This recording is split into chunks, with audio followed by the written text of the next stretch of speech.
Headline, Starlight. Yeah, Zoom them upgraded and got that shit going. So I see. all right. So we're gonna welcome everybody back to the Cal podcast, man.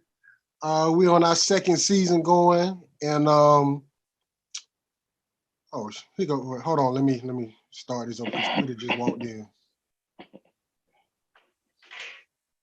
Jesus, Quita, you ready? Or she ain't connect audio yet?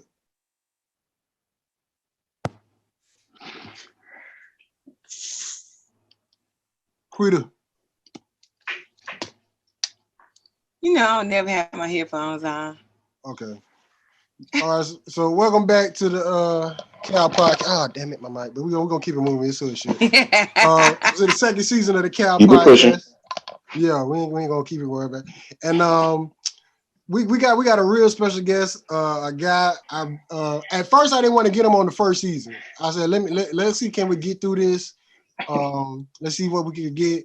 But the second season we said, yeah, I was like, well, let me take that back. The second season, I gotta get him on because this dude just got some stuff, and I'm gonna talk more about it during the podcast. But first thing first, he hails from Richmond, California. Is it Richmond? Right. Absolutely. Southside. He's a graduate of Grambling State University.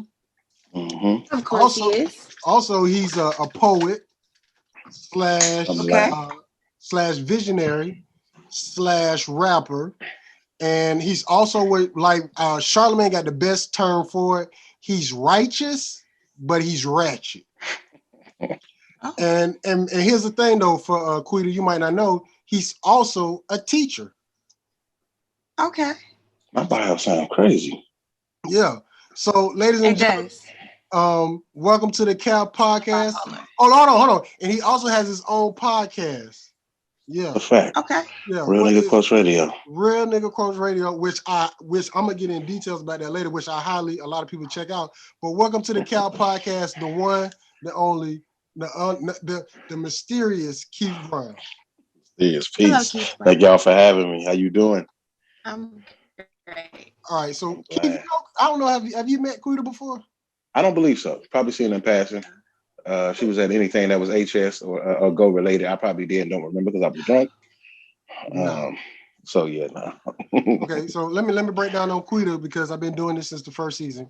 Quita, she's from Arkansas / Bastrop, Louisiana. By the way of Pine Bluff, Arkansas. Okay. She went to Pine Bluff, Keef, for the summer session. But she got a little bit too loose, and her mom said, "Nah, we sending your ass to the University of Central Arkansas." Hey, all righty. I mean, sometimes you need a little bit wider institution to slow her down. Also, she's a pastor's daughter. Okay, that is fact. That's the first fact that he. Okay. Well, that's the second fact. Praise the Lord. Yes, and then on top of that, she has a nasty Snapchat, which is nasty, where she has women from her church follow it for sexual advice on how to please their husband.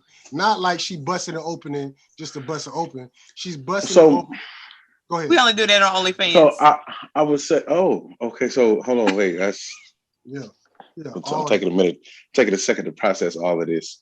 It would seem to me that you are doing a service for the kingdom to make manifest what the scripture says to be fruitful and multiply, make that fun for the saints. Amen. Should they have a particular exaggerates. He exaggerates the snap because the church members are on the Facebook page. They don't get to see the snap. All right. Keep these ladies. Now, is the OnlyFans for the heathens? Yes. Okay. All right. Okay. Ain't nothing wrong with a little bit of balance, Sometimes you got to weigh it out good. I'm a fan, Oh my gosh! All right. Then she also have her own decoration company as well, but we don't talk much about that. Oh, okay, all right. We don't. Okay, an urban Renaissance woman. All right, I like it. Yeah. So Keef, that's Quita. Quita, this is Keef. This is like meet you, Keef. Anything you want to know about Pat. If you can't find Pat or get in contact with Pat, this is the dude we get in contact. Oh. So what was Pat doing at 2:00 in the morning? On Saturday. Well, he's not gonna Saturday it was morning. Saturday night, Sunday morning. You know what's crazy? He messaged me Monday. I said, Pat. No, he didn't message me Tuesday. I was like, Pat, California is not 2 days behind. Like 2 days. You know what's crazy? I know exactly what Pat was doing, but I'm not at liberty to speak. Okay. Wait, we'll talk about it when we stop recording because he said something to me. I'm like, nigga, you lie. We don't get all the information from Keith. We just ask, hey, is he still breathing? Yeah. All right. I tell you what, he's still breathing, and I ain't seen him in a couple weeks. Okay. Wow. If you know Pat, I should tell you everything you need to know. Oh, we met. I finally met the boo thing too. So okay, all right. So okay. I ain't got a pressure for that no more. So Keith, you met her through FaceTime. Did we meet it through FaceTime? No, not FaceTime, but we was on FaceTime. She was on I didn't know Pat had her on the laptop. Okay, something like that. We ain't going details. So that was my first time meeting her. So I'm gonna be honest with you. I was just happy my nigga was happy. Be honest with you. Yeah, that's really just what it is to me too. My nigga happy. That's really all that. Pretty much. Like so. Well, speak of the devil. Look who on time for the Cal podcast. What you think he got on, Quita? He has on a hoodie today, no shades, no cap. I think he gonna have on the HS hoodie because you got on an HS shirt and I got on. Come on, Ashford. Come on. That not be Don't let me down. Not the government. Not the government. He gonna change it. He'll change it. Don't let me down. I mean, he's still from Mississippi, so he didn't really know how to really change it. That's a fact. Excited. This all makes sense. He has on a hoodie. Yeah, that's today. factual. He got on the HS hoodie because you got on the HS shirt, and I got on the HS shirt. Do you? He's not. It's not gonna be HS if we all got on HS. Somebody is always off. This gonna be funny. It's gonna be Team Light Skin. Hey, don't be trying to run and go get no shirt real quick because we gonna know you out of breath. But he gonna come in with jokes like. So before he get on, Keith, what's popping in your life? How's everything going? How's your 2021? Is you ready for the thought girl summer? 2021 is better than 2020 was to me. I've been through a lot coming on. I guess out of what the other end of this pandemic is. California's opening up as of yesterday, and I'm in these streets. I have from the streets I came into the streets I shall return. So yeah, man. I found a way to work out. And shower at work. So I'm gonna save on my water bill and a gym membership coming out of this so I can get, chest naked for the summer. Keith, I got to get right. Keith, this is one of the biggest myths I always tell people. Like, dog, if you got a gym membership and is at a good gym, you could save so much money by showering at the gym. I know you can, but here's the problem with showering at the gym. Guys? Okay. I done been to Planet Fitness, and that stuff's on the low end where I save a little bit of money, right? And I've been to a gym where I had to pay that upfront fee, and then the monthly fees, and it was some bullshit until like about month 6 when I had to let them know ahead of time when I was cutting them off. I've been to that gym. In both gyms, old naked white men leave Band-Aids in the shower, and I just can't. Okay, I can't do it. They smell funny too. There's also that part of it. So, and there's a hoodie. Okay. Okay. Yeah. So sit back. Let's see. What kind of hoodie? What kind of hoodie you got on, Perk? He definitely got HS hoodie. I got on. Is it HS? Nope. We all matched today. He went to go get it. That's why he's drinking water now. he tried to catch his breath before he got back on here. Keith, hold on, Keith. See, what's up, bud? Bro, don't start that bull today, bro. Like, first of all, I tried to sign you like 5 years ago. HS. I ain't nobody. You try to sign a teacher? You ain't nobody. But when you get on there, you get the battle, and you get to spit them words. I do what I start speaking to him like an elephant, and the caterpillar listen. What? And now the sheep start cutting off their hair. Because they ain't want to listen to the story. Where do we go with this? I don't even know where we're going with this. Look. I just know Ferg been trying to sign me for a decade now. This real talk. And, We've been trying to get Keef for the longest because I'm telling you, he's a poet, but he can spit. That's why I like when I say righteous. The thing and about righteous signing me is I get real creative in the summer months.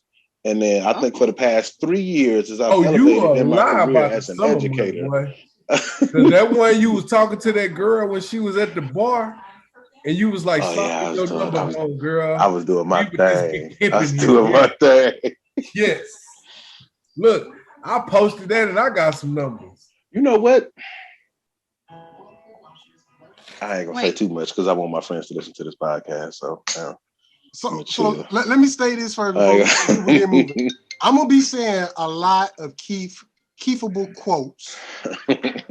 If you don't follow him on Facebook, make sure you go follow him on Facebook because please do. This is the one thing I like about Keef. Keef has a mindset that is like it's almost like Dave Chappelle like, where he can get literally righteous and ratchet, and some stuff he say is like, yo, it really have you thinking, and then some stuff like, yeah, that nigga just being a nigga. I got to give you the, you know what I'm saying, the candy with the medicine. Okay. So give you what you need, give you what you want. So let me start off by saying about one right now that I got loaded and ready to go. So this is one of Keef Brown quotes. Definitely gonna do a podcast on how systematic white supremacy led itself to making Tom Brady the GOAT. Nope, I said podcast, not an argument with you niggas. And we digress. So Keef, why did you start the Real Nigga Quote Radio? Real Nigga Quotes Radio actually grew out of Real Nigga Quotes, The Musings of the Ghetto Scholar, my audiobook. And I wrote the book. It's a collection of micro essays, which came from shit I was posting on Facebook. I started pulling shit down. I started expounding on it. As an English teacher, I'm very much in tune with the conventions of essay writing at all times in a way that I wasn't even in undergrad, right? Much less a master's program. So because of that, that's always on my mind. I write things in a particular structure, and I came out with these micro essays that was really inspired by James Baldwin and reading his writing. So from the audio book, I figured, well, if I can come up with this shit, you know, maybe once, twice, maybe 3 times, hopefully even 4 times a month, then I could put this out on a regular basis in a different format than an audio book, which is kind of daunting, if you will, for a few dumb niggas. Podcasts is a little bit more accessible. You see what I'm saying? So if I get you for 6, 7, maybe 10 minutes a week on a podcast, then it's easily digestible. You know what I'm saying? And so for me, it was just a matter of I got something to say to the people. I could put it in a poem, but that takes a little bit more time and chiseling down. So for me, it was just I'm gonna talk my shit. I'm gonna give you some vibes and you know, see where it goes. You know what I'm saying? For me, it's form follows function. I don't know what's gonna come out of it. I'm trying to get into a lot of narration type work, something to do with my voice that I can do. So it's for me, it's on a consistent basis, putting something out where you can hear what I'm saying. Whether it's the voice or the content, something gonna pop eventually. So for me, I always have something. I'm not really good at small talk, right? So whatever I'm saying got to have some substance to it. And because it's gonna have some substance to it, I mean, I might as well monetize. Hey, you know? Can I ask a question off the record though? Go ahead. Because Quita looked like she mesmerized by the words that you just spoke. Like, Because she ain't never met a nigga like you. Keef.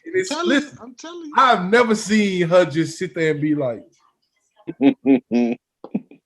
never in the nigga of the CAD podcast have I ever seen her like that. Man, don't sleep on our friends. Don't sleep on our friends.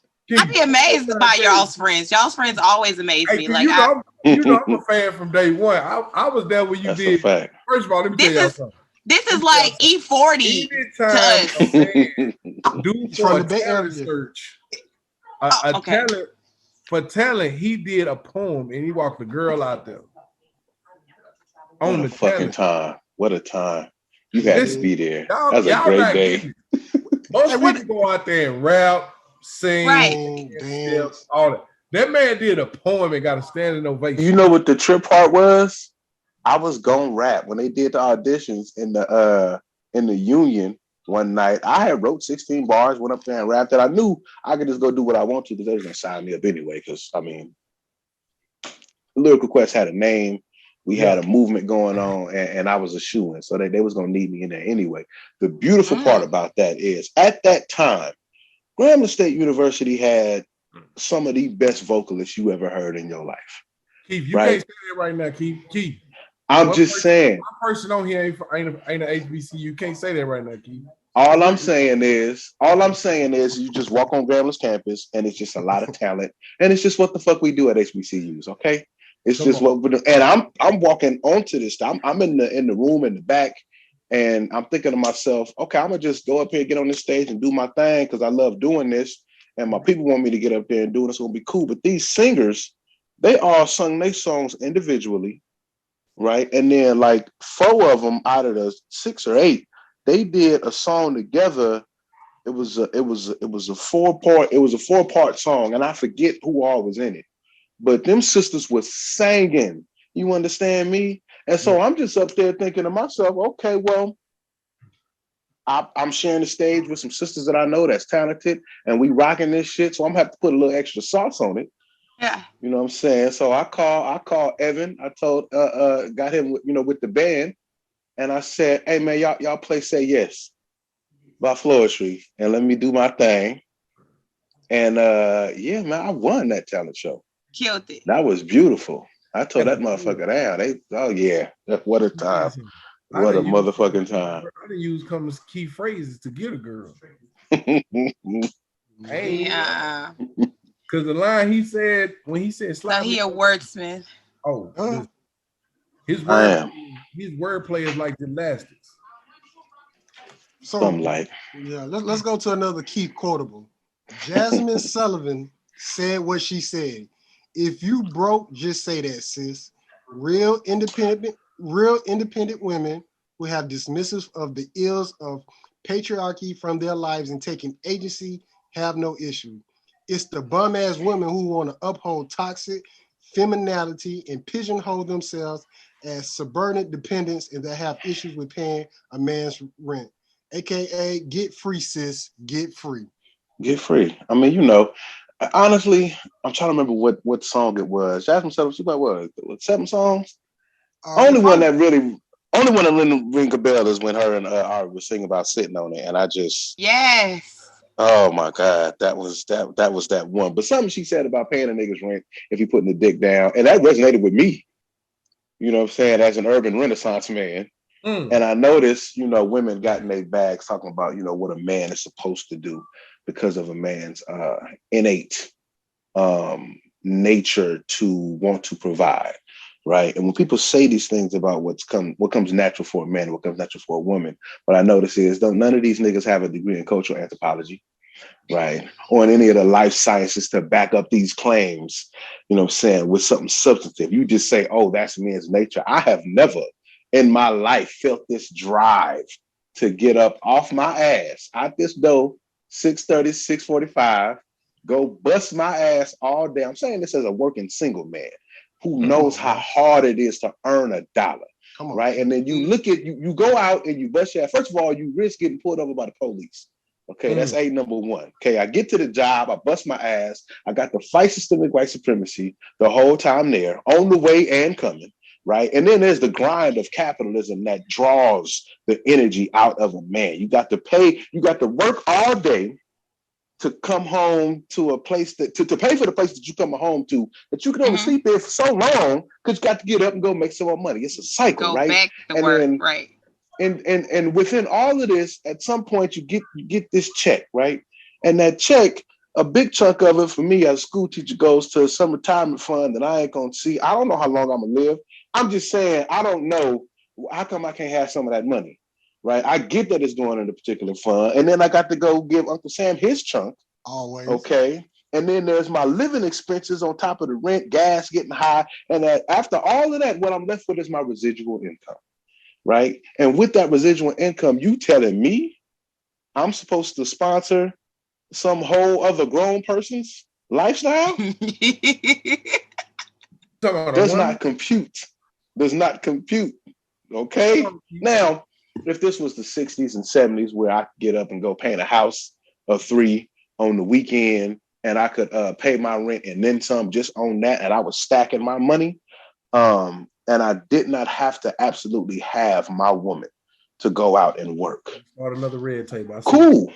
But this is the year 2021. Get up off your ass, go to work, and we gonna merge these resources and try to do the best to make this thing happen. You understand me? When Keef talking, I just let him talk. But let me get to this, because I got 2 episodes I want to talk about on your podcast. That one with two was very deep. One, I really let my little cousin them listen to it, but I'm gonna talk about that last. The first one I want to talk about is the root of rape. Okay. And we getting how deep? Yeah, like, because it's what you said, is really true. It's not women's fault that they get raped, especially in today's time where women wear less clothing, because you said back in the day when they was fully clothed, they was still getting raped. Exactly. Yeah, so it's just honestly, you come into I think that the episode might have been building on something that had to do with a certain probably the unrepentant. Weinsteins, because Some anytime you hear anything with this Me Too shit, and people get skeptical, right? And they start to say, well, what could these women have done to change this outcome? It's just like, I think men need to take a step back, especially Black men, in defense of our sisters. Take a step back and consider the fact that you don't know what it is that they go through and encounter on a regular basis, right?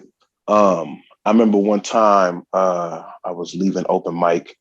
I jogged across the street. It was raining a little bit, but it wasn't like raining. This sister's like walking really fast, coming up behind me, and she hawks me and passes me, walking faster than I am, but she doesn't break stride.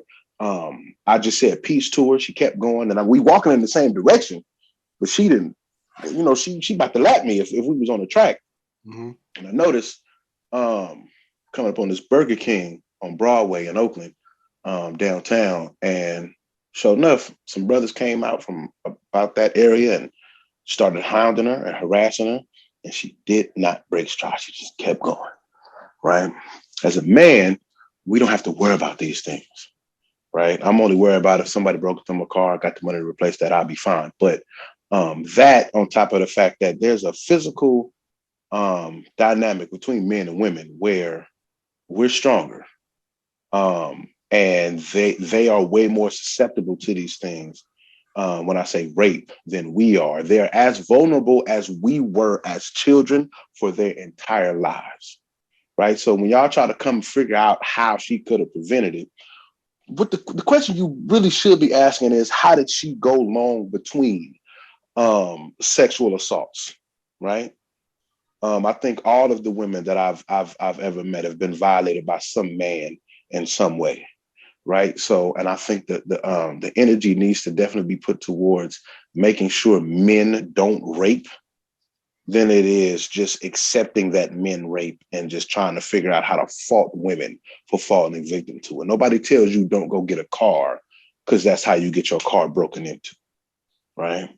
And it's nothing women can do to prevent. You can do all of the not going to parties, not getting drunk, and going to people's hotels room. You can do all of that stuff and still be raped by your husband simply because you don't have the autonomy with your body that you should have, right? And for me, it's just come down to, let's stop the victim blaming. Let's learn a little bit more, have a little bit more compassion, and recognize your position in the world and what you can do to help people out.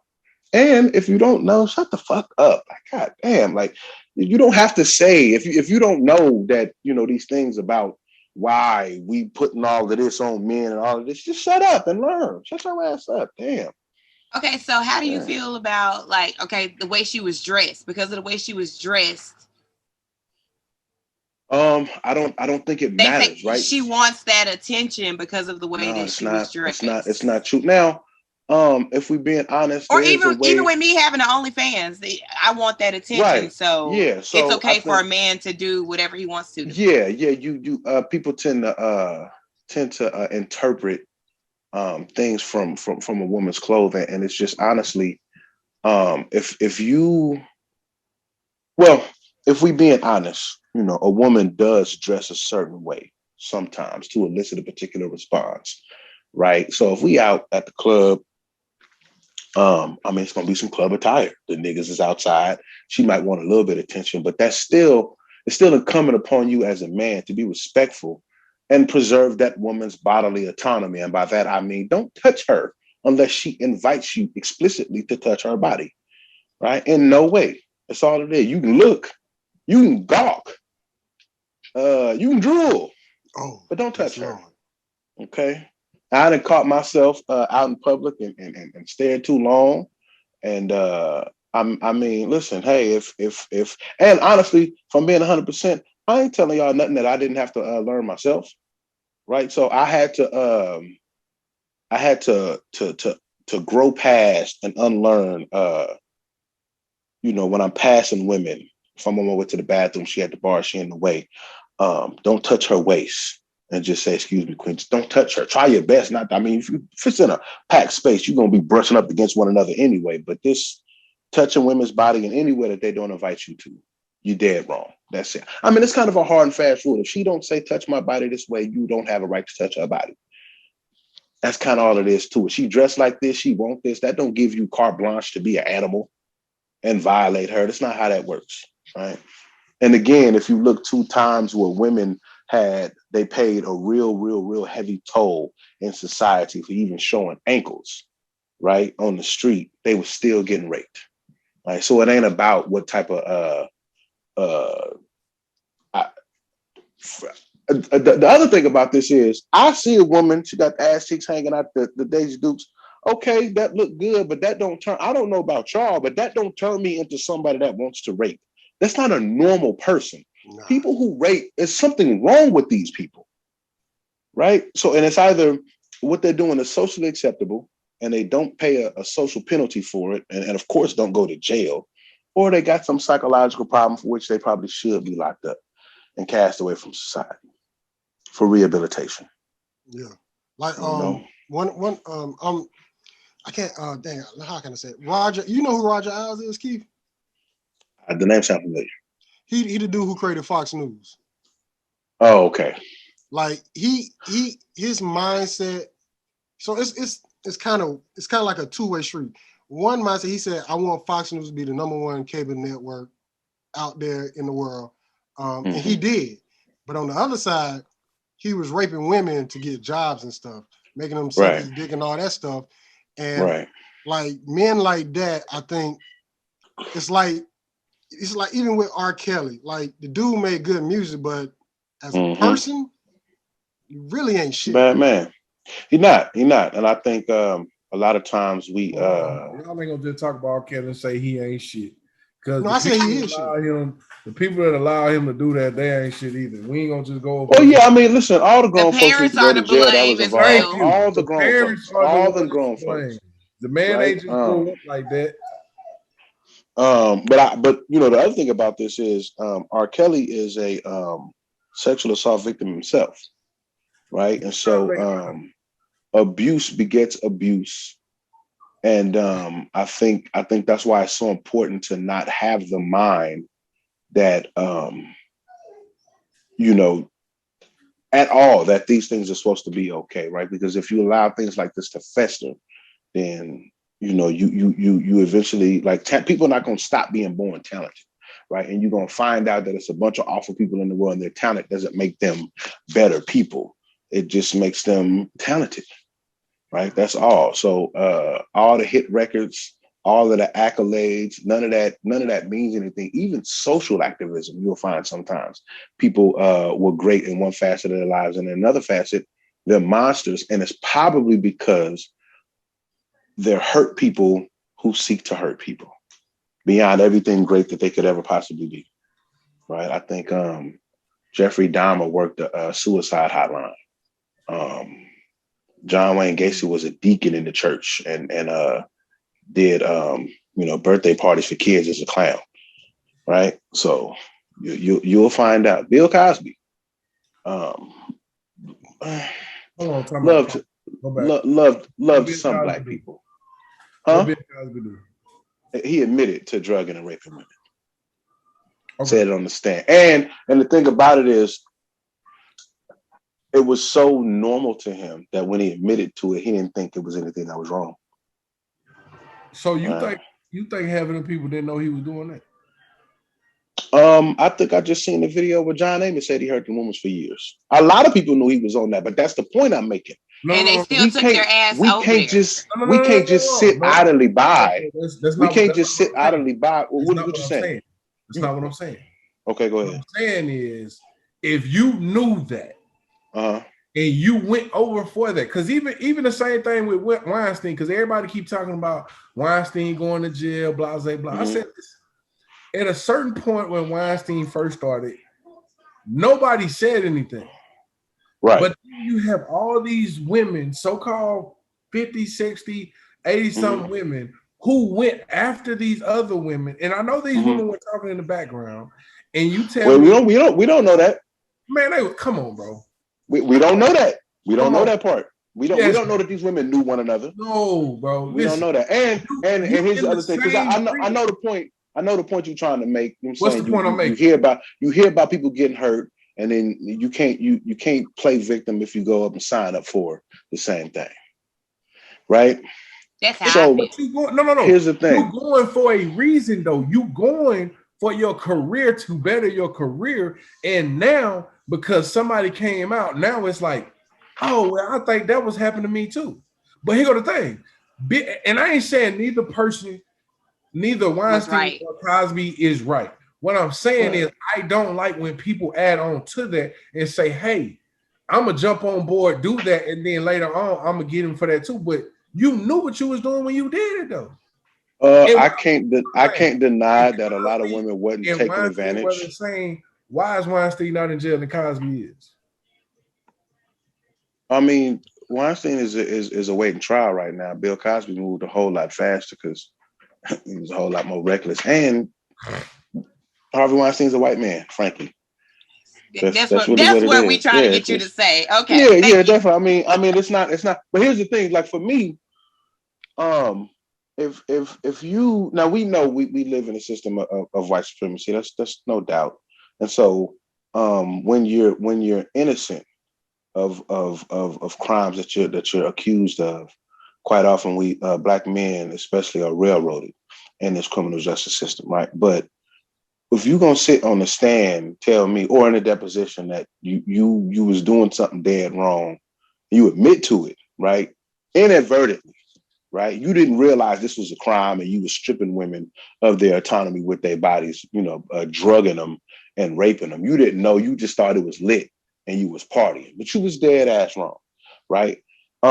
If you're this monster, right, and you're also being railroaded by the criminal justice system, I got other brothers that who are legitimately being done harm by the criminal justice system that I can cut for before you, who are actually guilty. If you're getting a little bit harsher treatment for some shit you actually did, it ain't my space to come in and fight for you as a black man. I mean shit. And honestly, when it come to Bill Cosby don't like black people. Right? He's an elitist, right? He likes black people of the upper crust. He demands to be called Dr. Bill Cosby, even though that man has an honorary doctorate. Okay, he had a particular brand of comedy that was supposed to be family friendly, and told Eddie Murphy that he was out of line for the shit that he was saying on stage. Told niggas they deserve to get shot by the police on a piece of pound cake. Why is we cutting for this nigga who don't like us? He don't like us. Right? You see what I'm saying? So despite being this great comedian who gave us he was the TV dad and gave us a different world, which was, part of what motivated a whole lot of us to go to HBCUs. He did do all of these great things, but also, nigga, you was raping women. Take your ass to jail. Bye. And when it comes to the, brothers, we being done wrong in this system, it's somebody who was selling dope to feed his family because he did not have any options, right? Mm-hmm. Or somebody who is sitting in jail still on a weed charge, and we got white people making billions off of this shit. Them people deserve my support, not the nigga who, you got money. You didn't graduate from blackness. You don't need us. And you've said over and over, you don't need us and don't really care for us. And you've done these things. right? So I mean, far be it from me. And then we can, and if you look at it from the idea that these people kept signing up for what was going on, right? So it can't be too wrong. Them fiends going to get they high, right? Whether you selling drugs or not. But here we are, with our neighborhoods turn to shit, right? These people keep signing up for this, but this all still has an extreme detriment to our society. So yeah, man, you got to go. So I got a question then. Hold on, Perk, before you ask that. Keith, we need you to fix your light. You keep going dark on me. Oh, my bad. Let me Yeah, fix your light on big on. Yeah. Let me get right. There we go. So the question I was saying about the 65-inch TV, my bad. Go ahead. If you go in knowing what it is and you keep going in and you start taking gifts, who's at fault? We don't know that he said that on stand. All of these women were doing this, right? I ain't saying but for those that were, right?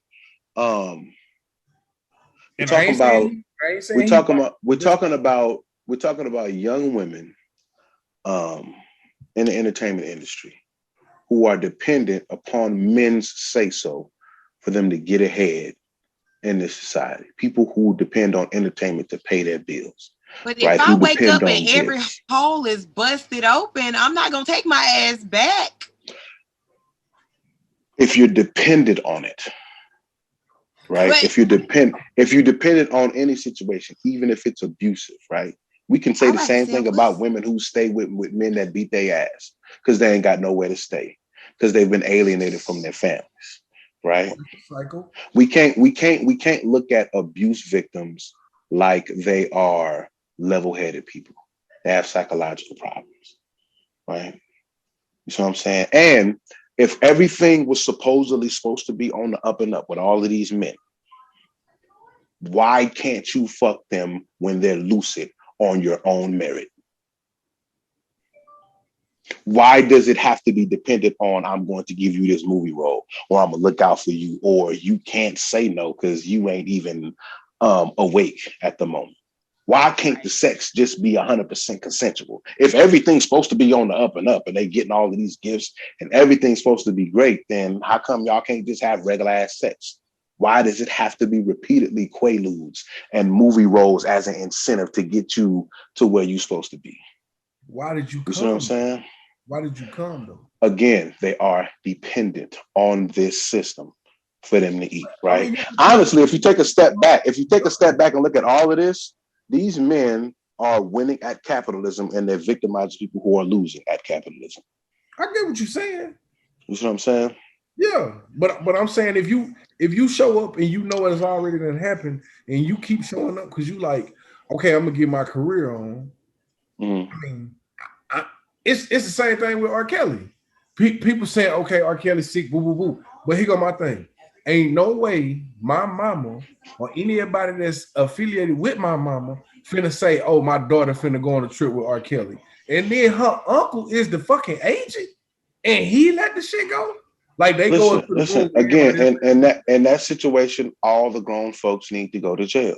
And I doubt that R. Kelly is the only artist who had people coming up under his tutelage and took advantage of their bodies, and whose parents was willing to look the other way. Sacrifice, yeah, that's right, crazy. yeah. And then these ain't the first people to pimp their children out. No. Right. I've encountered situations in my career where people have had some misgivings with their children, right? In terms of trying to get by and all of this other shit. People abuse children. I think we look at it a lot of times from the stance that our parents would never do this to us. Yeah. But people is trash. Yeah. Right. So when it comes to R. Kelly, no, he ain't the only one to blame. Absolutely not. But that man is absolutely a monster. Right. See, when I was in, that must have been, I mean, I can look at the whole community on this. I was either That was early in high school when that sex tape came out. No, that sex tape came out. I was in the 8th grade. I take that back. I was right. In the 8th grade. Which one? I remember whichever one with the P. We peed on her. Yeah, the one that was in the house. I'm thinking about the fact that I saw that tape in the barbershop. Right? They playing this in the barbershop. That's a minor on tape. Let me say this before you keep going. Dog, this tape was doing numbers without social media. It was. And that just shows you, look how sick people are now. I'm thinking this tape was doing numbers without social media. Somebody my age getting bust down in the video. At my age at the time, but think about that as an adult now. What? And this video been on the internet since. And it's still up on many a tube site. It's still up in a lot of places. And I'm like, okay, so we signed up to on purpose watch kiddie porn. Right? And so no wonder when all of this shit blows up actually for real, everybody's of the mind. I mean, hey, you know, sometimes these girls be fast and all this other bullshit people coming up with, because we have for some time been okay with men preying on girls. Right? And I think sometimes we might have to look at the fact that these is Black girls. So we think lesser of them than the girls that be on Nancy Grace getting abducted in Cancun and shit like that, right? They sell a TV show on that. For us, this is entertainment. Something is wrong with the culture. You see what I'm saying? And it's not enough to say, oh, these girls be fast, because when I was in high school, they was always dating dudes with cars who was coming to pick them up from school that had graduated, you know, some years before, and they was in the 10th and 11th grade. First of all, get that jealousy out your heart, okay? You mad at some shit because you wasn't getting no pussy at the time. Get the hate out your heart. A number one, right?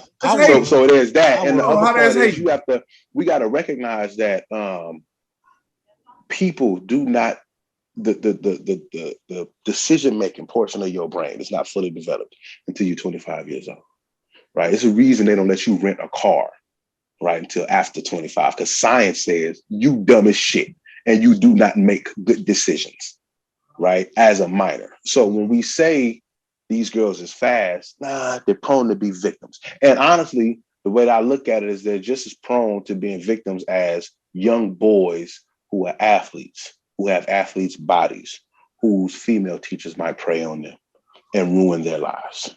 It's the same thing. Okay. Stop. Let me say this, because Keith, you also said this in the root of the rate episode, huh? Go ahead, my bad. What'd you say? I had got a call real quick. My mama don't know, not calling me at these hours. How the teacher gonna ruin their life though? A pregnancy. Oh. Yeah. I thought that was good. Yeah. Anyway. And I have there's men in my family. There's men in my family. Now when we think about this with boys, we think, oh man, nigga just knock it down the teacher. That's cool. We got some grown pussy. That's great. There's men in my family that my mother has told me that having sex with grown women ruin them as men. Right. And not only can it have propensity to ruin you as a man, to distort your idea of what it means to be with a woman, because of the way the patriarchy is set up to put men in a power position, the way that it often ruins men is because they were preyed on and they become predators. You see what I'm saying? So all of these men that don't value women's bodies is because the value of their body was stripped from them before they had a chance to develop into men in the first place. Okay. Ms. Ward, if you watching this episode, I wanted it in high school. I want it now. Go ahead, Perk. I'm just saying so basically what you're saying is all psychological, which I agree. Yeah. I haven't seen Ms. Ward. She was so fine. You know, a couple of things you said, I just don't read it, you know, but that's me. You know, everybody entitled. I mean, and listen, everybody is entitled to everybody's entitled to an opinion, but I'm speaking on science. I'm agreeing, but I mean, they don't know Keef from Grambling State University either, though. So, I mean, hold that. Let me say this, Keith, because you said this in the rate. And Quita and Perk, I want y'all to answer this question because he said it, and then Keith, you can expand on it. He said dating women don't want you to come pick them up. They want you to meet you at the place. And Keith said, if you feel real scared, young lady, take a picture of my license plate and send it to your friends. Kuda, how you feel about that? I'm not gonna ride with you, especially if I don't know you like that. I'm definitely not gonna ride with you. Somebody is gonna know my location. I'm definitely gonna drop my location or text them the address where I am in case some shit. When I start dating my husband, like I'm like, girl, when I get there, I'll let you know where I'm at. Like, hold on, expound on that. So, did you know him before you went there, and was it like when you get there, if he ugly, you gonna leave, or like? I knew him, you know, from us being in the club and being around each other. But like, actually, if something happens to me, somebody needs to know where I am. Now I'm just trying to see if looks matter anymore, because you know, I know when I was in school, looks matter. Sometimes now it don't matter. Looks always matter. Looks always matter. But somebody, as a woman, like I say, I wouldn't put myself in that situation. But then I put myself in a situation before that came close, you know, because I trusted somebody, but then some shit happened. It came real close. Yeah. Real close. As an adult, came close. So, I mean, but when I said something to somebody else, they was like, well, you put yourself in a situation because you went there at that time of night. But I'm like, it don't matter. It don't matter if I was naked. If I didn't ask him to touch me, you shouldn't have touched me. Now, hold on. It don't matter. Hold on. You talking about two different situations. No, I'm saying, period. It's as a woman, naked. Like we have to look into what you said. You said the naked part. Now, where did the naked part come from? Because we were just talking about. I'm just saying, if I am naked, if I don't want you to touch me, you shouldn't touch me. Just because I'm naked don't mean I want you to touch me. Now, if I'm naked and you at his house, like, or he at your house? Yeah, that's the question. Okay, we can say that. Okay, say I'm at my house. I'm naked. I took a shower, whatever, and boom. That's a little different. Different. Now it's different if I'm taking my clothes off in front of you. Let me tell you something. You should not go to a man's house and be naked. You shouldn't even be at your house and be naked if a man there. Period. That's but what if she want to take a shower? That's a signal. Go in the shower in the room and close the door, and then take your clothes off. You can't be in front of a man and be like that. No, no. I don't care what. Why not? I'm not. Why not? I wouldn't. Bad, all that, but you sending signals of you naked. First of all, if you don't ride to the restaurant with me, but you gonna get naked in front of me. First of all, the way women set up these days. Well, hold on. What is naked in front of? I'm trying to figure out. No. I'm saying, like, okay. So, what I was saying was. That's it. She went to the naked. Wait, no. I'm saying as a woman. Oh, Lord, my mic. As a woman, like, we have to watch what situations we put ourselves in. So that's why I wouldn't ride with you, because I have no control of where you gonna take me. Correct. But like I was saying, like I went to see somebody as an adult, and when I was telling somebody else what happened, they was like, "Oh, well, you put yourself in that situation because you went there late at night." Okay. But if I trusted you with my life, like I didn't ask you to put your hands on me. You know what I'm saying? There's still rules. All right. So anyway, thank you, Kuda, for taking us on the journey. This is the cab. We always on a journey. I did not, for the longest, understood why women said that until I started really working in Title IX, and I started understanding like where I come from, men are different. And when I started to go like to Louisiana, and I started to hear the different stories, started reading different things in criminal justice that had to do with domestic violence and raping, then it was kind of like, dang, well, a lot of stuff Keef said, I was just playing devil advocate. I agree with what he's saying. And now I have to accept that like, even meeting a young lady at a club, or like Dallas, when we was just in Dallas last weekend, talking to somebody. I mean, you just have to take the process for what it is. because one, you don't know what anybody is going through, period. And that's in general. Yeah. Like, you have to watch what you say to people in general, whether it's male, female, whatever, because you never really know what someone is going on with them or have gone through. Because even like the whole even in my Title IX situation, most females, when they come and talk to the panel about what's going on, I know that I'm gonna get asked to leave. Like, before they even walk in the room, my question is, "Hey, baby girl, do you want me to leave?" Because I don't want them to feel like they can't be themselves and tell their story, because they might be hurt by looking at another man and feel like, "Oh well, Perk might say something outside of here," and that's my thing. Like, you just really have to watch what you say to people. Yeah, I would agree. To give women the space to be women without fear of judgment from men. Absolutely. Gotcha. All right, so Keith, I'm gonna ask you this question. Have you been dating and that situation came up before? Where a woman would let me give her a ride? Yeah, like go to the house, pick her up, stuff like that. Yeah, no. I've been, I've been. I think after a while, once I've earned her trust, then if it works out that way, then yeah, eventually I can pick her up and do that, I guess, classic gentleman thing. But in general, especially the first time, and even the first couple of times, it's meet you there. And a lot of times, from a logistics standpoint, we might be coming from two different directions and meeting at a middle point. In which case, it only makes sense for her to meet me there. And still, no matter how much trust is there, it's just a lot of. It's safer for women to have access to their cars if they need to get up out of there. That's just what it comes down to. And for me, I don't have no argument for that. Like, I don't have to do this gentleman thing of where I pick you up and I can still meet you there with flowers if I want to do that and all this other stuff. And there's a gentlemanly way to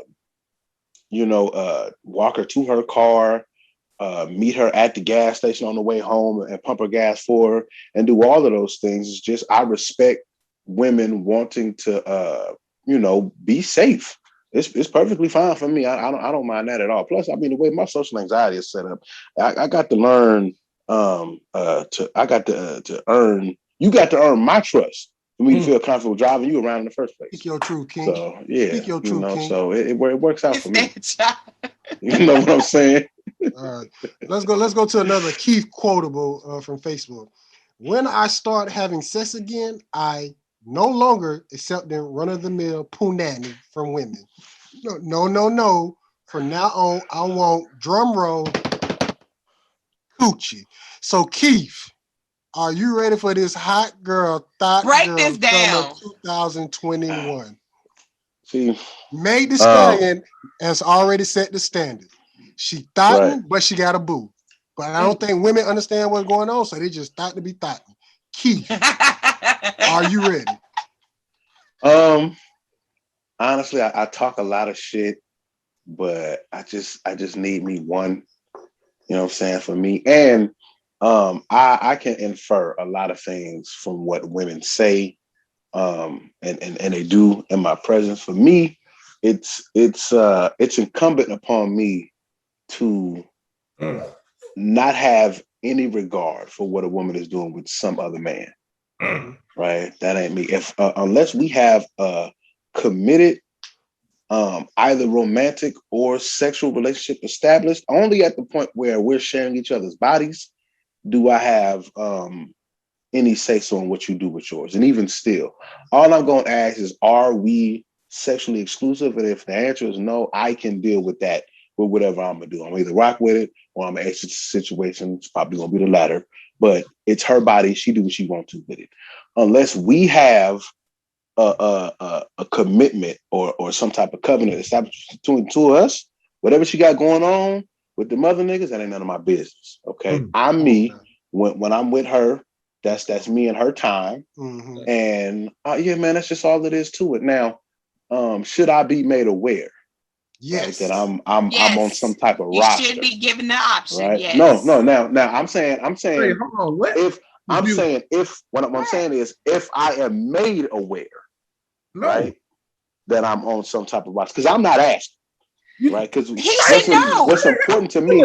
What's important to me? Generation thing that you got to know what roster you on. He should know that there's multiple people. Bro, play your position.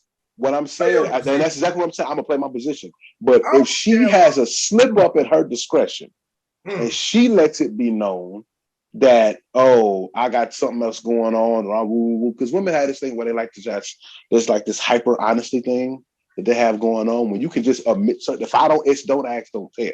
Because for me, I'm going to operate on the assumption that there could be somebody else, but again, that ain't none of my business. And I'm enjoying the time that we have together, and there's this magic to that. Like, man, I got this beautiful woman, and I'm blessed to be a man with her and in this space. But when that bubble is burst, come on now, that motherfucker is burst. You understand me? And then I got to keep an extra player now, and I got to go seeking something else, because what I thought this could have been, I'm distracted now.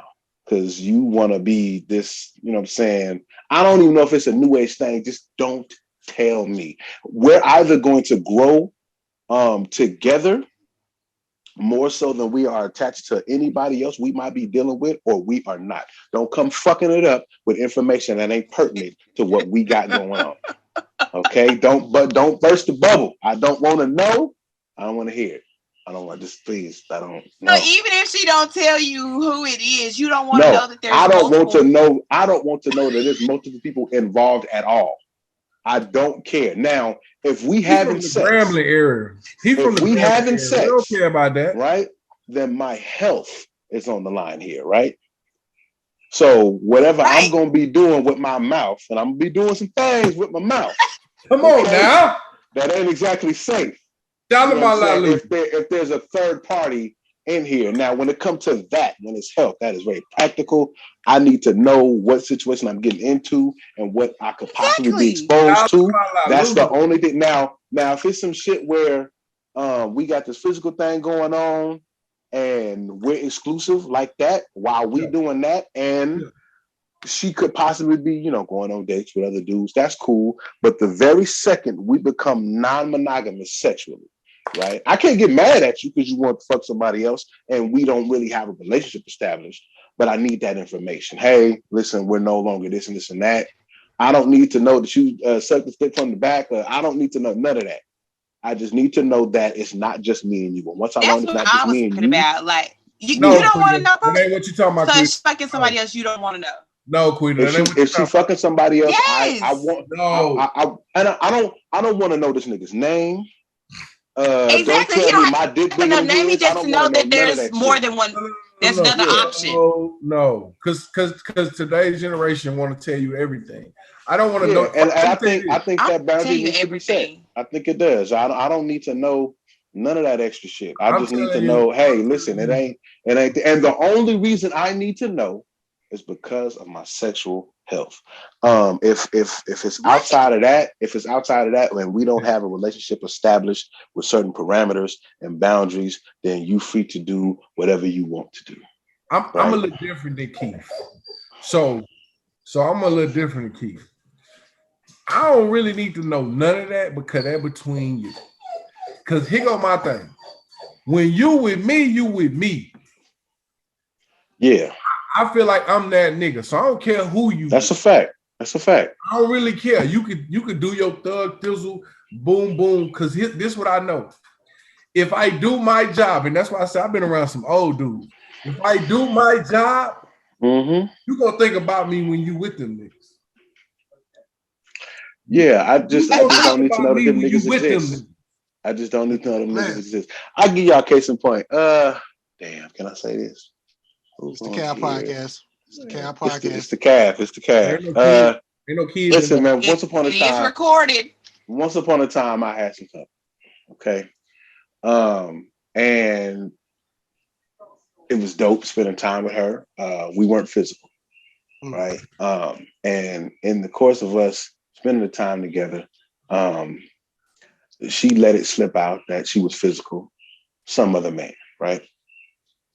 That ain't none of my business. She didn't let that slip. I'm not mad. I'll tell you what, she volunteered the information. Come on. Okay. Right. Out loud. And I just the conversation went wherever it went. And that's not my girl. I don't have a space to tell her she can't be doing this because we don't have anything established, right? So she not cheating on me. I can't demand monogamy when it ain't nothing established, right? So she can do whatever she wants to with her body. But subsequently, I'm hesitant on, man, do I want to hit her up? Because nah, man, that bubble, it's been popped. And now, like I don't want to have to compete with no another dude. I don't want to have to. I don't know where. If you could have got something from this dude, we're not gonna know nothing till much down the line. I don't know, right? What I do know for a fact is physical with somebody else, and the magic is gone. I can't. I can't. I can't do it. I just can't. But yeah, women can definitely do whatever they want to with their bodies, but I'm gonna do whatever the fuck I want to with mine. So Keith, this is the $1 million question because Okay. I'm speaking from my side. All right. We got a lot of teachers that I know that are really out here thotting, and they've been ready for Hot Girl Summer. Just 2020 got shut down. Yeah. Any teachers in your camp that you just know just thotting? You ain't got to answer this question, but they don't even follow us on the Cal podcast, so you can't answer it. Now, when you say my camp, we just talking about other educators, teachers I work with. Yeah. You must be trying to link. Let me be very. I might be trying, Quita. I might be trying. Keep entanglements going on. Nah, man, ain't nobody. First of all, I don't shit where I eat. That's number one. Oh. Are there any worth it where you work? Where I work? Basically what he's trying to say is, look, you can't do it, we can do it though. I tell you what, I answer the question. I keep the house in question form. Have I ever, in my 6 years as an educator, worked in proximity to somebody else who's worked in education that was hittable? Yeah, absolutely. I mean, Keef Brown. Absolutely, they were definitely hittable. He was the did I act upon whether or not they were hittable? Nah, I did not. We understand. And it's only because they probably spoken for it, right? Hey, brother, you ain't gotta go. Matter of fact, if I think back far enough, I was substituting regularly at one school, and the school psychologist was quite nice. Come on now. Statuesque. Let me see if I can find her. In Florida. Wait a minute. Go ahead, Quita. I'm gonna just look through. I think I might be able to find, if I can find. See, the thing is, people's names and their credentials are public record when you understand. You essentially work for the state as a public educator. So I can find her. I can find her to see if she might want to link and build, and sometimes you just got that dog in you.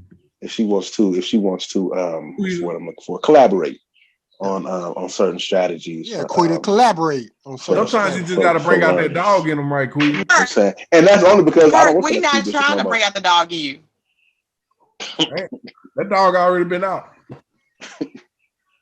All right. But I have encountered some hittable educators, but no, I ain't never acted on them. All right, I would be shocked if you had not.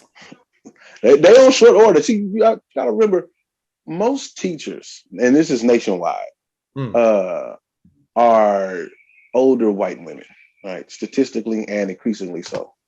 All the fine teachers I know, we went to school with, and I knew them before they was teachers.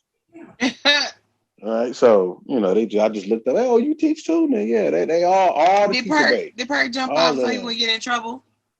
No, I think he got to do something with his dog. Oh, okay. But let's go to another key quotable Facebook. Nobody's baby mama hit my phone today, and I'm unsure on how to process it. What day was this? This was August 6, 2020. This must have been a ratchet day. So my question for you, Keith, are you ready for love? Absolutely. Yeah. I think I finally got into a space that I've been looking for a long time in my life. where and I now in a lot of ways I'm probably not if I tell you what, I've had to amend the name of this space, given the fact that it's going to take somebody who's making at least as much as I am, right? Which ain't a lot, but it's just you got to match, what I got going on, or at least something close to it. And in the space that I've been looking for in my life is where I have what we call leave it in money. Okay, and that means exactly what it sounds like. So where it's just at some point in any committed relationship, y'all going raw. You're going to dish them condoms, right? Yeah. But you pulling out. You know what I'm saying? My pull-out game is flawless, okay, as I am childish. Childless, excuse me, but definitely as a 40 slip. But yeah, I think I finally reached the point where it's just like, hey man, listen, I'm 35. I'm not poor. I ain't never gonna be poor again in my life. I'm gonna leave it in. You know what I mean? Come on. No, stop. Truthfully like Bert speaking, Simmons. Truthfully speaking, I have done. I have either done the work or I have garnered the tools to continue the work, to be in a committed relationship where I can share love with a woman. And I done been in them streets. Them streets is trash. I don't know if it's time to settle down, but if it comes along, I'm prepared. You know what I mean? I'm ready for. Need to know, how did Florida ask that question from the baby mama quote? Like, how did we get there? It's Keef. So I'm just taking his stuff and then listen. The thing about somebody's baby mama is this woman is someone who has been through some things, right? Some failed relationships, including one that has produced a child. He didn't say girlfriend. Right? He said baby mama. Yeah, so nah. Right, but I was trying to see, how did you ask him, was he ready for love? Because he said nobody baby mama. That's the thing. It's implied by my dealings with somebody baby mama, because if she got kids, then it's not just me and her. That's a package deal. Right? You see what I'm saying? And I think in any event, after a certain age, you're gonna stop encountering women who you're gonna stop encountering a lot of women who don't already have children. And if I'm acknowledging her as a mother, then that's acknowledging that I'm going to be something more in her life than just some nigga she fucking on. Anything else, cool? Okay. Come on, somebody. Yeah. I just need to know, how did we get there? Thank you. Okay. He cleared that up very well. Let's go to another. But that wasn't your logic. Whatever. It's gonna work there. So let's go to another Keef quote. That was E40's logic. He's from the Bay Area, so whatever. I actually live in the city that E40 is from. I live in his home, Vallejo, California, right now. Booyah, cool. Yeah. It makes sense. So let me say this quotable, and then we're gonna get back to another one of my topics I like on your podcast. So, this is June 12, 2020. I don't know if it stinks, but I imagine it does. Now, going to Thin Platonic News, which is probably one of my favorite. Go in. You ain't got to go in depth, but Platonic News. Why is Platonic News? Why is this not like something that more people are doing? Well, I mean, I think it's a thing where we don't trust each other enough. I think it's probably a thing where men don't present themselves as the types of friends who are worthy of receiving platonic news. Because let me break this down. Quite often, women pay attention. They might send nude photos of themselves to their girlfriends, right? Because they're looking for a particular stamp of approval. They might need a little extra arch, might need to oil up them titties, something, right? Because whatever they sending the men that they're interested in ain't really hitting, right? So they might need some advice and feedback before they shoot that off today. You feel me, right? As men, how are we supposed to know, right? When we send that hammer, right? How are we supposed to know if we are like angling the wrong way, or if we ain't moisturized well enough? How are we supposed to know these things if not for the ability to send some nudes to the homegirl. Come on. Okay. And get some feedback on how we might improve the hammer before we send that off to old girl. Also, sometimes a woman just might need some validation. You know what I'm saying? From some masculine energy, right? And she ain't really got nothing going on with no dude. Some of these niggas just ain't acting right. Right. But the men in your life that you trust, right, who will gas you up in a way that your homegirls won't. Because let me tell you this, your homegirl's gonna gas you up when you're looking ugly. Yep. Because they care about your feelings. But your homeboys will gas you up just because that ass is looking nice. And sometimes the validation and affirmation that you need as a woman is just really carnal. You need to be told that you're beautiful and looking fuckable. And who better to tell you than your homeboy? Oh my God. So in that case, go on to send them platonic nudes to the homie. Period. You know what I'm saying? It's just all it is. So and it's not really different from, you know what I'm saying, you and your homeboy, y'all ain't really got nothing going on romantically, but you want to be outside, have a nice dinner, and just, hey man, let's go to dinner, go do something. It might be a group and we just put our good clothes on and we go out. It ain't no different. You know what I'm saying? So yeah, by all means, send them platonic nudes. Please do. Yeah. Now, that was good. That was beautiful. I get clap your hands, Squeeder. Clap your hands, Squeeder. Yeah. All right. So I'm gonna get to the one of the last episodes that you talked about. Now I'm gonna be honest with you, Keith. I thought you'd go a little deeper with this one, but you only gave us 5 minutes with this one, and that is Almost Home. The tales from the Black Hand Side. Right. So Almost Home is actually an excerpt from my audio book. Just trying to get the juices flowing on what my podcast is going to eventually be becoming. And I just needed something to fill the space. And also a little bit of promo for the book. That story that I told, something's very meaningful for me because I just don't trust the police. Okay. And just with everything that has been going on the past decade now, damn near, in terms of being inundated with images of police violence against Black bodies, right? Has had it's had a crazy effect on me. In my personal life, I've been harassed by the police, but I will say that I'm blessed to have those situations not be violent. Right. So it was always some dumb shit. Like I remember I was on campus at the junior college I was at before I transferred down to Grambling.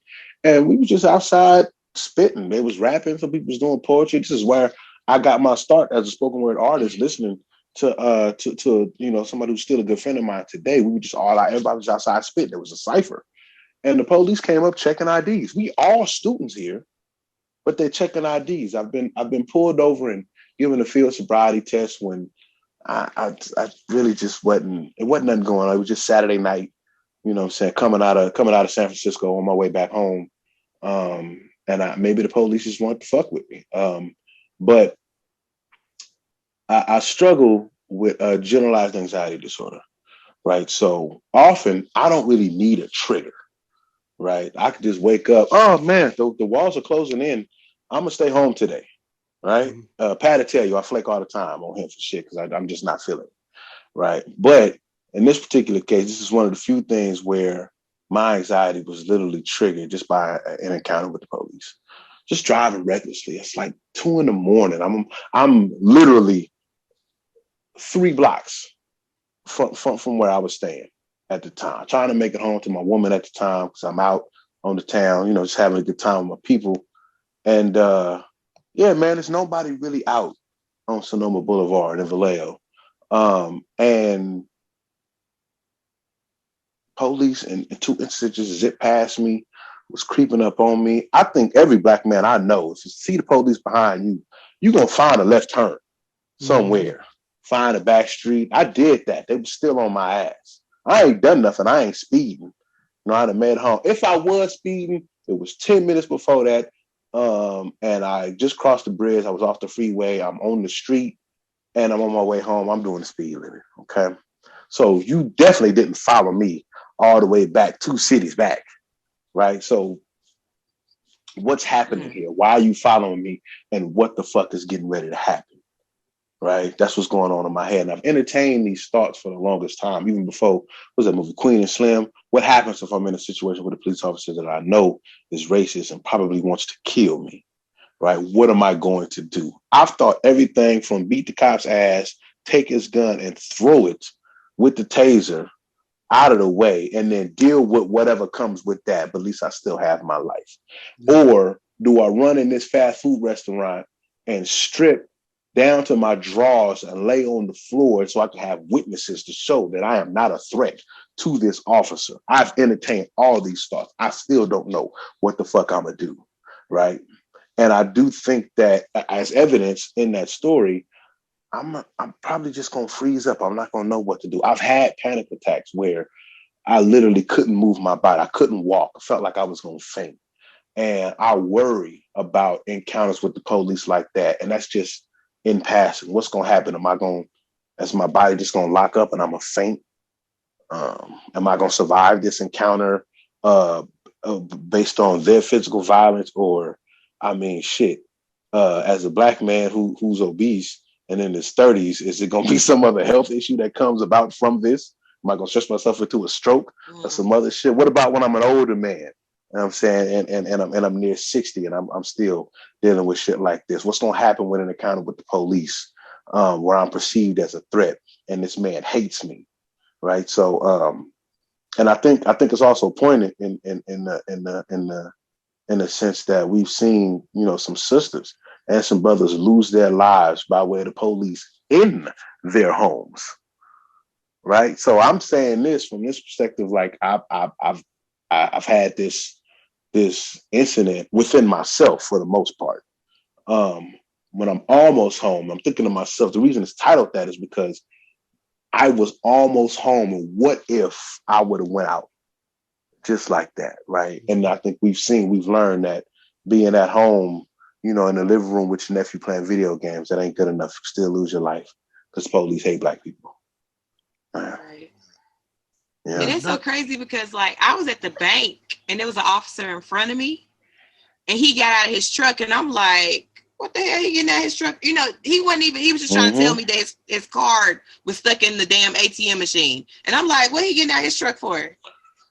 Like, it's not only black men, it's black women as well. Like, it's absolutely for sisters. And then you add on top of that being physically, like, I might have the option of beating this cop's ass. These sisters don't at all. You know what I'm saying? Mm-hmm. Yeah. At all. So, all right, let's get another Keef quotable. If you delete my number out your phone because you couldn't depend on me in the event of a dead car battery, well, good. I don't need a woman who don't have roadside assistance. That was April 20th, 2020. I think. And let me say this. I think this one got the most comments. It got 101 comments. Yeah. So my mama's still mad at me for that. I'm trying to think of what the impetus for posting that in the first place was. You know what? I think I was just choosing violence. I'm an agent of chaos. Right. I don't think it's more. It's more. Let me throw these last this go ahead. And then I got one more topic for you, and then we'll be done. This one is you posted this one after Kia's birthday. Y'all ain't never seen no ass thrown in a circle on Zoom yet. Sorry for you. Okay. Go ahead. And here's another one, and this one was like different, but I thought it was funny. Cardi B divorcing Offset just goes to show you marriage is a thing and divorce is too, I suppose. I wish them both nothing really. Them people don't know me. Fuck, I'm wishing some shit for them. Yeah, man. I think that just came from the space that Twitter was in an uproar when all this is going on, and I'm like these people are significantly younger than me and my peers, and they are very unique in that they are rich from entertainment, right?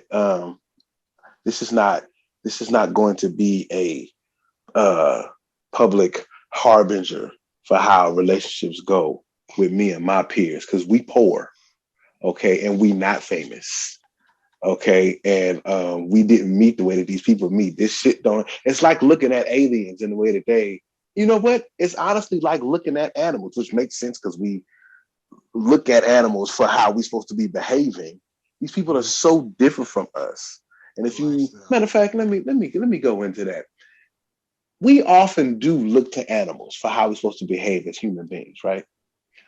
Lioness do the majority of hunting, while male lions protect the home. Damn, why Perkins be on for this one? Okay? Yeah, to hunt that damn dog. Why we don't follow that, right? Dogs, female dogs, randomly hump the faces of male dogs. And dogs, male dogs, hump other male dogs to show dominance over them. I'm not talking about penetration. I'm just talking about jumping on them and mounting them to show dominance. Dolphins kill the young of other dolphins to send female dolphins into heat to want to reproduce more. You cannot look to animals to figure out what the fuck you're supposed to be doing as a human being. They're too different. Okay? And don't forget, polar bears, when they get hungry and they ain't got no food, they eat their youngins. It's ridiculous. Okay? Don't look. That's not nature. It's not yours. Okay? And similarly, these celebrities, you get your ass up and you go to work every day, 9 to 5. You might even be an entrepreneur. You still dependent on people whose schedules go from 9 to 5 because you only open on regular business hours, right? You do not perform on stage for millions. You are of a particular age. You ain't in your early 20s. These people don't factor, and you don't know these motherfuckers.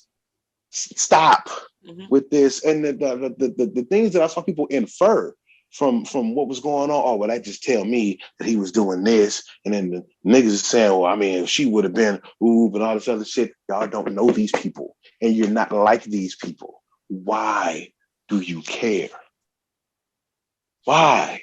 All right, Keith. Last thing, and then we'll be done. With everything going on now with Black Lives Matter and you HBCUs, how you feel about it? With people capitalizing now on Black Lives Matter and definitely HBCUs? You know what? I saw what the fuck is the name of that store?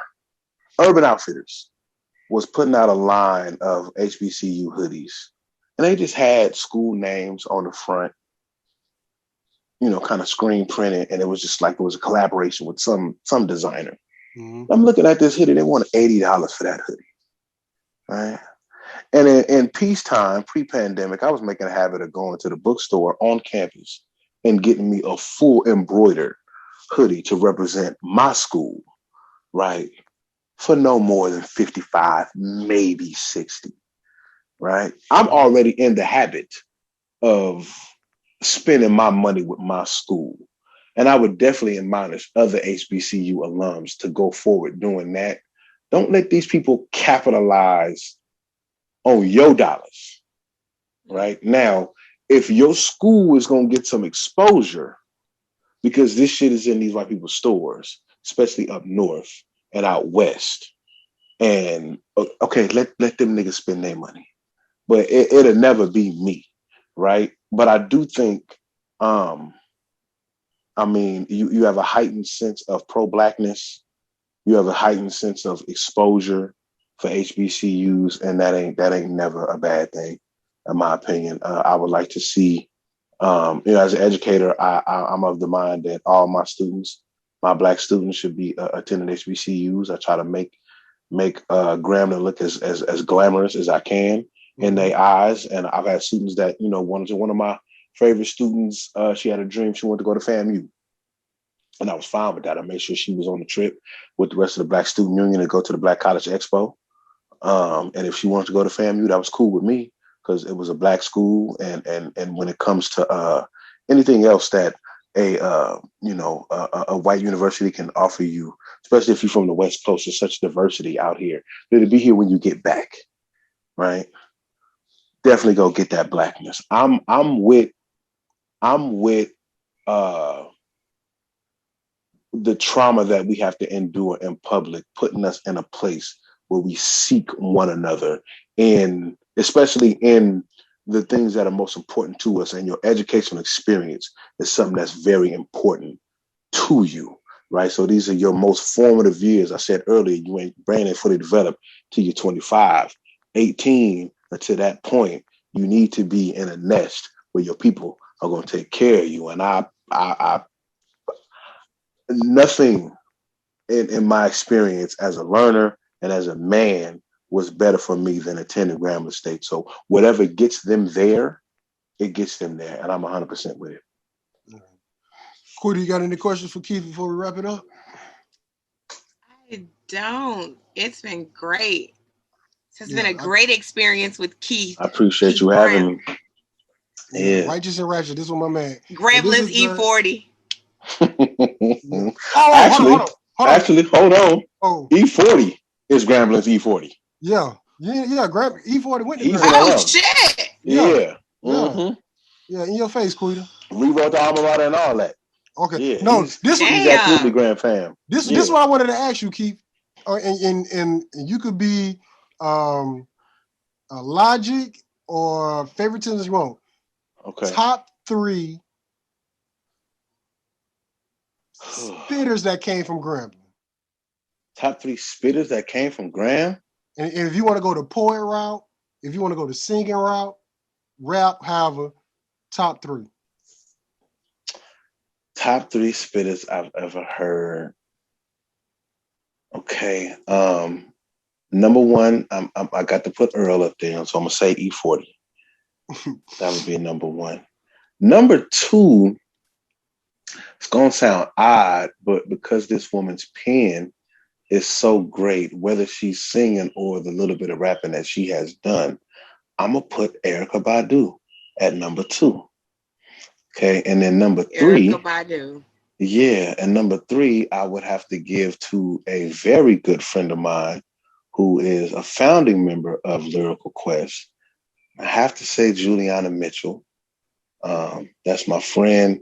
She's the first woman I've ever seen perform spoken word where I was in awe of the words that was coming out of her mouth. One time she said in a poem, "Image is everything when everything's imagined." And that is the deepest shit I've ever heard in my life. And she got a bunch of quotables just like that. She's the first woman that I've met whose words resonated with me like that. So that would definitely be my top 3. And this top 3 is definitely independent of myself because I'm the baddest motherfucker that ever did walk that campus when it comes to spitting. But if we considering other people, then those would be my top 3. Last key quotable, January 26, 2020. Truth is, life is actually really long. It is the longest thing you'll ever do, but it's extremely fragile. But be careful and make every second count. You want something, pursue it doggedly as Black Mama did. 4 hours later, you posted, last time I talked to Star, he was out here on tour with DeMar, and I don't even remember what we even talked about. I just remember we was crying, laughing, the kind of laughter where you feel good inside and your side hurts. Rest in peace, my nigga. Today doesn't feel real. Keith, appreciate you getting on the Cal podcast. No doubt. I really wanted this, and I'm glad Long live DJ Star. Yeah, I'm really glad you did it today. I appreciate you having me, bro. Because really, we really was locked in until August. Yeah. I'm glad we got it done because I wanted to yesterday, but I got caught up, and when you hit me, I was like, I knew while I was doing what I had to do, which came upon me early, I was like, I'm supposed to be doing something tonight. I'm looking forward to this shit. And then it dawned on me until you hit me about that shit. I'm like, oh fuck, I was supposed to be podcasting. And I had already put out, like early in the pandemic, like, you Whataburger, Cracker Barrel. And I ain't been on them. And what the fuck is we doing? So yeah. Okay, so now I gotta ask you one question. So we got a thing on the Cal podcast where we gotta do something with food, and we got one going on. So I gotta ask you, Whataburger pancakes or Cracker Barrel pancakes? Which one is better to you? Okay. So had Whataburger before? I have had Whataburger before. There is pancakes? Yes, I have. Come on, Keith. Yeah. Right. Let me tell you. You are the first person. Yeah, I have. Wow. Okay. Come on. I wasn't sober. I wasn't sober. Okay. right? It was homecoming. I don't know what the fuck I ordered. I just remember the pancake was there. And I was fucked up. So the thing about Whataburger is it's become an extension of Griff's and of Raising Cane's and of Waffle House, where you don't really remember what happened when it came to eating, right? But you remember the experience. Cracker Barrel has cracker in the title. Okay, so it's kind of automatic right there, honestly. We gonna end it right there, just off that. Yes. Hey man, that's all I needed to hear. Keith, give me your Instagram, give me your Instagram, Facebook, whatever you want to follow. Promote your podcast. It's all on you. Instagram at the Keef Brown, TheKeef Brown. Follow the link in that bio, and you'll find everything you need on me. It's a Linktree link. So yeah, man, hit me up. Indulge in the content that I be posting. Please do. I give the people something they need and something they want. And I appreciate you listening in advance. Hey man, make sure y'all go follow his podcast, Real Nigga Quote Radio. I promise you, it's gonna be something totally different you ever experienced in your life. I promise you, it won't let you down. Keith, once again, thank you for getting on the Cal Podcast. That's Quita Perk walking his dog. He's probably doing something. Long live DJ Star. Oh, also, happy Father's Day to all the fathers out there. Happy Father's Day to everybody out there. That's a fact.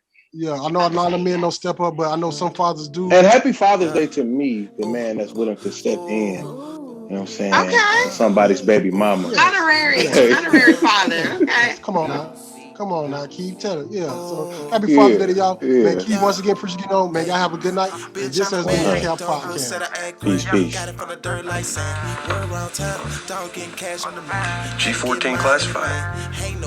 That's good.